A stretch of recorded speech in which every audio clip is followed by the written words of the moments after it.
الشمس والقمر بحسبان. Shaitan promised Allah subhanahu wa ta'ala 4 things.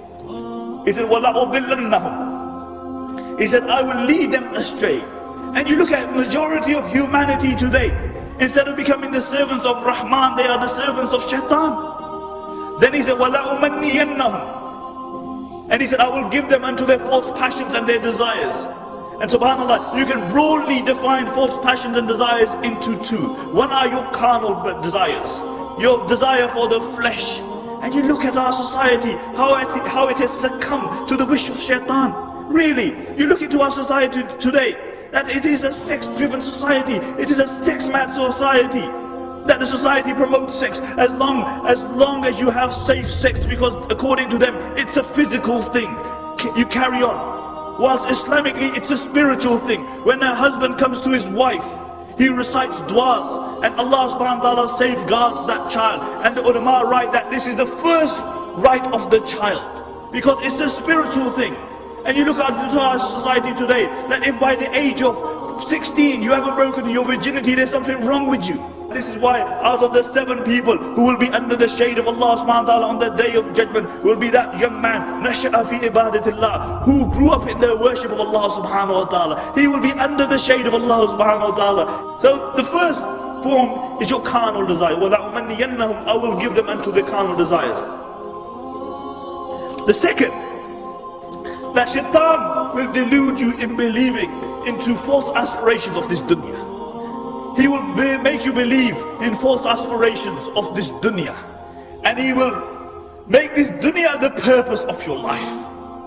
Not only will he make this dunya the purpose of your life, he will not give you time to even think about the purpose of your life. And subhanAllah, how you see how the promise of Shaitan is coming to pass. You know, they give you your TV sets, and then they give you your videos, and then they give you your DVDs, and then they give you your satellite channels, so you have more channels than you can even count. And then they give you your mobile phones, and then they give you voice activated mobile phones, and then they give you your camera phones, and then they give you your video phones, and then they give you the internet, and then they give you the internet on your mobile phone. Like the posters say, you can shop until you drop dead. And when you drop dead, the same Shaitan will say, La talumuni lumu anfusakum. Don't blame me, blame yourself.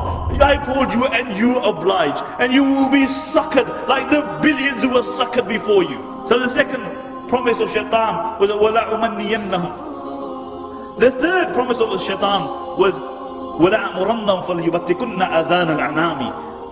I will command them and they will slit the ear of the cattle. What the mushrikeen would do is that they would slit the ear and they would slit the animal, and they would let on the name of their gods, and they would let it walk. And wherever it fell, it was halal for the males and it was haram for the women. This is what they would do. The author of Tafsir Mazri mentions that this means that a time will come where Shaitan will tell man to disfigure the creation of Allah subhanahu wa ta'ala. And you see this today, really. You look into our society, a consumer society, where they try to create chickens without feathers. They try to create chickens without feathers. Where recently in Switzerland they found a fruit fly, and from that fruit fly they found a gene which they dubbed eyeless. And when they noted that wherever they injected this gene, an eye would grow. And they injected this gene on 14 places of this dragon, or this fruit fly. And on 14 places on the anatomy of the fruit fly, eyes grew.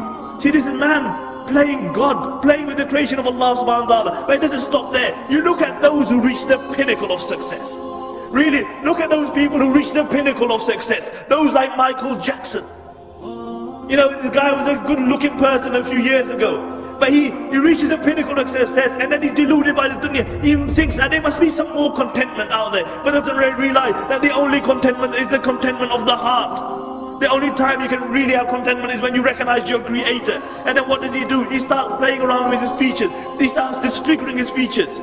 And now you look the way, the guy doesn't even look like a human being. Because this is what Shaitan said, I will command them and they will change, disfigure the creation of Allah subhanahu wa ta'ala. And the fourth promise of Shaitan is, وَلَأَعْمُرَنَّهُمْ فَلْيُغَيِّرُنَّ خَلْقَ اللَّهِ. I will command them and they will change the creation of Allah subhanahu wa ta'ala. Subhanallah, you know, the traditional interpretation for this verse was to shave the beard was to change the creation of Allah, because this was a sign of a man. To pluck the eyebrows was a sign of change, a sign of changing the creation of Allah subhanahu wa ta'ala. But because the book of Allah subhanahu wa ta'ala transcends time and space, it is relevant for all time, because it guides us until the final day. Today, it relates to your GM foods.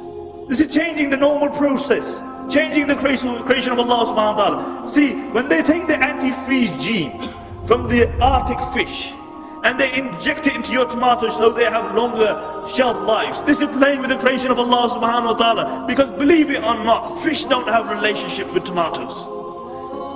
It doesn't work like that. This is GM food. You're playing with the creation of Allah subhanahu wa ta'ala. And look, what could be a greater change in the creation of Allah subhanahu wa ta'ala? What could be a greater change in the creation of Allah subhanahu wa ta'ala? That a man transforms into a woman, and a woman transforms into a man. And this was the fourth promise of Shaitan. And you see it coming to pass today. What greater change could there be? That a man becomes a woman and a woman becomes a man.